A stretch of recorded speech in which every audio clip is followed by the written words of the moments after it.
जय हिंद साथियों, स्वागत है आपका एक बार फिर से आपके अपने YouTube channel RS education centre पर। साथ ही इस वीडियो में हम बात करने वाले हैं एएनएम भर्ती 2023 के बारे में। कल ही राजस्थान कर्मचारी चयन बोर्ड ने इस भर्ती में जो 2 गुणा कैंडिडेट पास हुए हैं दस्तावेज सत्यापन के लिए उनका परिणाम जारी किया है। अब इन कैंडिडेट का डॉक्यूमेंट वेरिफिकेशन होगा। डॉक्यूमेंट वेरिफिकेशन से संबंधित जितनी भी महत्वपूर्ण बातें हैं जिनके ऊपर हम चर्चा इस वीडियो में हम करने वाले हैं। इस वीडियो में हम चर्चा करेंगे कि आपको डॉक्यूमेंट वेरिफिकेशन जो होने वाली है वो पूरी प्रोसेस क्या रहेगी, ठीक है। साथ में आपका डॉक्यूमेंट आपको कौन कौन से लेकर जाने हैं। शपथ पत्र को लेकर भी कैंडिडेट के मन में डाउट रहता है, कौन कौन से बनवाने हैं नहीं बनवाने हैं, उसके बारे में भी चर्चा करेंगे। और इसके साथ में जो जाति प्रमाण पत्र है और मूल निवास प्रमाण पत्र को लेकर जो आपके डाउट्स हैं उन पर भी साथियों चर्चा करेंगे। और सबसे महत्वपूर्ण बात है जिसको लेकर कैंडिडेट हैं वो बार बार डाउट्स में भी आते हैं कि राजस्थान नर्सिंग काउंसलिंग में पंजीकरण कब तक का होना चाहिए। ये तमाम जानकारियाँ साथियों आपको इस वीडियो में हम देने वाले हैं। तो अगर आप चैनल पर पहली बार विजिट कर रहे हैं तो चैनल को सब्सक्राइब जरूर कर लें ताकि आपकी इस भर्ती से संबंधित हर इम्पोर्टेंट जानकारी आपको लगातार मिलती रहे। तो सबसे पहले हम बात करेंगे आपके डॉक्यूमेंट लिस्ट के बारे में कि डॉक्यूमेंट आपको कौन कौन से लेकर जाने हैं। तो सबसे महत्वपूर्ण डॉक्यूमेंट, जैसे ही आप डीवी के लिए आपके लिए लिंक उपलब्ध करवाई जाएगी तो वो आपको स्क्रूटनी फॉर्म फिलअप करना होगा। बहुत से कैंडिडेट सोच रहे होंगे कि मेरे पास स्क्रूटनी फॉर्म तो है ही नहीं, तो वो स्क्रूटनी फॉर्म आपको अभी नहीं मिलेगा। स्क्रूटनी फॉर्म आप जैसे ही आपको डॉक्यूमेंट वेरिफिकेशन के लिए एक लिंक प्रोवाइड आपको की जाएगी आपकी SSO ID पे। SSO ID पे जाके आपको ये स्क्रूटनी फॉर्म भरना होगा। और ये फॉर्म भरने के बाद में साथियों आपको 100 रुपये का एक पेमेंट भी करना होगा। ये पेमेंट होने के बाद में आपका फॉर्म फाइनली सबमिट हो जाएगा। इन दोनों का आपको प्रिंट आउट ले लेना है, यानी स्क्रूटनी फॉर्म और फीस रिसिप्ट, इन दोनों का प्रिंट आउट आपको डीवी के समय उपलब्ध करवाना होगा। इसके साथ में साथियों आपका एप्लीकेशन फॉर्म, जो आपने फॉर्म अप्लाई किया था इस भर्ती के लिए, वो भी आपको लेकर जाना है। इसके साथ में आपको जो आपके एजुकेशनल क्वालिफिकेशन वाले डॉक्यूमेंट हैं, न्यूनतम योग्यता इस भर्ती में 10th क्लास थी, तो आपके पास में 10th क्लास का मार्कशीट और जो सर्टिफिकेट है वो दोनों होने चाहिए, ठीक है। बहुत से कैंडिडेट का ये अलग अलग है और बहुत से कैंडिडेट का एक दस्तावेज में भी है, तो इसमें चिंता करने वाली बात नहीं है। दिक्कत यहाँ आती है कि अगर आपके फॉर्म में कुछ मिस्टेक्स हो गई है भर्ती में नाम वगैरह में, और आपकी मार्कशीट पर अगर नाम आपका थोड़ा बहुत अलग है, तो यहाँ पर आपको एक नाम रूपांतरण का शपथ पत्र देना होगा 50 रुपये के, जो आपका 50 रुपये के नोटरी जो आप करवाओगे, 50 रुपये के शपथ पत्र आप बनवा लीजिएगा, वो आपका वैलिड होने वाला है, ठीक है।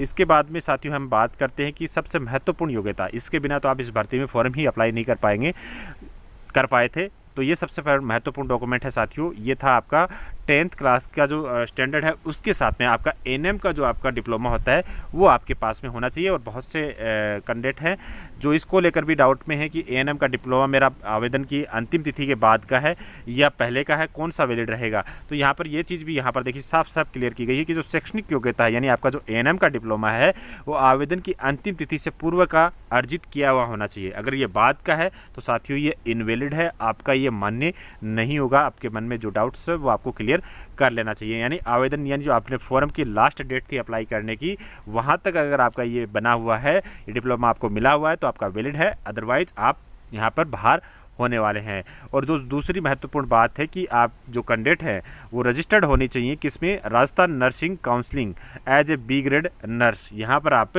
ये रजिस्टर्ड भी होने चाहिए, तभी साथियों आप इस भर्ती में आगे अब बढ़ने वाले हैं। तो ये आपकी एजुकेशनल क्वालिफिकेशन से संबंधित जानकारी थी। अब हम कुछ और डॉक्यूमेंट्स हैं जो आपको चाहिए इस भर्ती से संबंधित, उस पर चर्चा कर लेते हैं, जिसमें सबसे महत्वपूर्ण 2 डॉक्यूमेंट हैं, डोमिसियल और कास्ट सर्टिफिकेट, यानी मूल निवास प्रमाण पत्र और जाति प्रमाण पत्र। बहुत से कैंडिडेट के मन में ये डाउट चल रहा है कि जाति प्रमाण पत्र आवेदन की अंतिम तिथि के बाद का चलेगा या पहले का चलेगा, क्योंकि मेन डाउट यही रहता है।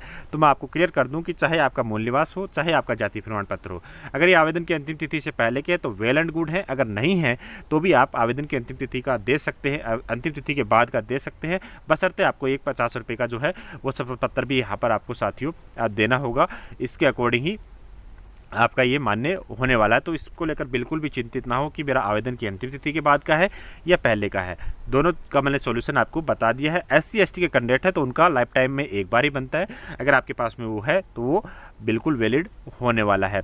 जाति प्रमाण पत्र है वो आपको SC/ST OBC और जो आपकी MBC कैटेगरी है इन्हीं को देना है। आपको यहाँ पर साथियों जो EWS और आपकी ये जो जनरल कैटेगरी है इनको जाति प्रमाण पत्र नहीं देना है।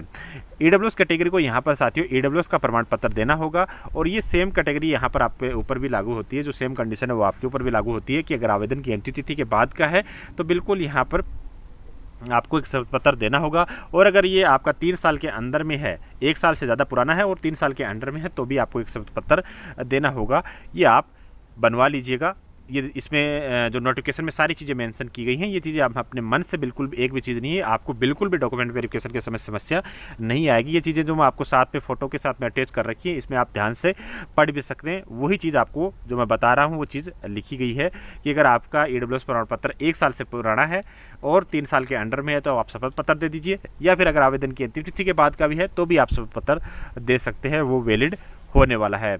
इसके साथ में जो अगला डॉक्यूमेंट है साथियों, वो आपका इनकम सर्टिफिकेट है। इनकम सर्टिफिकेट का जो फॉर्मेट है वो आपको 4 पेज वाला बनवाना है, और ये आपको मैं Telegram channel RS education centre पर उपलब्ध करवा दूंगा, वहाँ से आप डाउनलोड कर लीजिए और उसको बनवा लीजिएगा। ठीक है। आईडी प्रूफ में आपका Aadhaar card, PAN card, driving licence, यानी कोई भी एक फ़ोटो युक्त आपकी जो आईडी है वो आपके पास में होनी चाहिए। कैरेक्टर सर्टिफिकेट, अब कैरेक्टर सर्टिफिकेट 2 होते हैं, या तो आपने लास्ट क्वालिफिकेशन ANM किया होगा, तो जहाँ से भी आपने ANM किया है तो उस संस्था ने आपका कैरेक्टर सर्टिफिकेट जारी किया है, तो वो आपके पास में होना चाहिए DV के समय, और वो ओरिजिनल होना चाहिए। ऐसा नहीं आप फोटोकॉपी लेके घूम रहे हैं, वो आपके पास में ओरिजिनल होना चाहिए।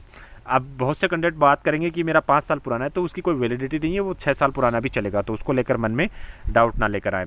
अगला जो शपथ पत्र है वो शपथ पत्र, 2 शपथ पत्र आपको DV के समय लेकर जाने हैं। अगर आप मैरिड है तो आपको यहाँ पर साथियों आपका जो संतान संबंधी घोषणा पत्र है वो लेकर जाना है, और अगर आप विडो कैटेगरी से हैं या डाइवोर्स कैटेगरी से हैं तो पुनर्विवाह का शपथ पत्र बनता है। दोनों के फॉर्मेट टेलीग्राम पर उपलब्ध करवा दूंगा, 50 रुपये के स्टाम्प पेपर पर आप ये बनवा लीजिएगा, आपका ये वैलिड हो जाएगा, इसमें कोई दिक्कत नहीं है। अन्य शपथ पत्र आप अभी DV के समय ना बनवाएं।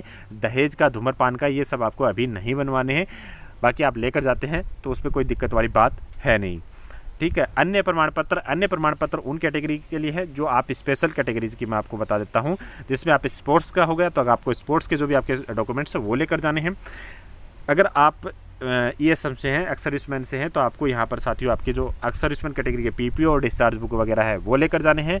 अगर आप यहाँ पर अगर आपके अन्य डॉक्यूमेंट्स में मैं आपकी बात करूँ, जैसे आप PWD जो है, आपके जो दिव्यांग व्यक्ति हैं, अगर आप उनसे हैं संबंधित तो वो डॉक्यूमेंट्स भी आपको यहाँ पर लेकर जाने हैं। यानी विडो डाइवोर्स से हैं तो आपको स्पेशल जो डॉक्यूमेंट्स आपके उपलब्ध हैं आपके पास में, जैसे विडो के लिए अपने हस्बैंड का डेथ सर्टिफिकेट और डाइवोर्स के लिए कोर्ट की डिग्री, ये आपके महत्वपूर्ण डॉक्यूमेंट है, आपको DV के समय लेकर ही जाने हैं।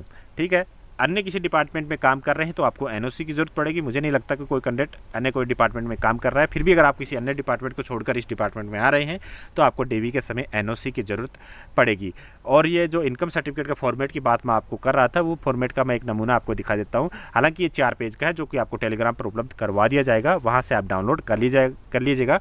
और इसके साथ में आपको कैरेक्टर सर्टिफिकेट, जो 2 कैरेक्टर सर्टिफिकेट और बनवाने हैं। कैरेक्टर सर्टिफिकेट जो आपके गेजेटेड ऑफिसर हैं, कोई भी फर्स्ट ग्रेड के टीचर हो सकते हैं, डॉक्टर हो सकते हैं, उनसे आप बनवा लीजिएगा, वो भी आपको DV के समय लेकर जाने, 6 महीने के अंदर के वो होने चाहिए आपके पास में।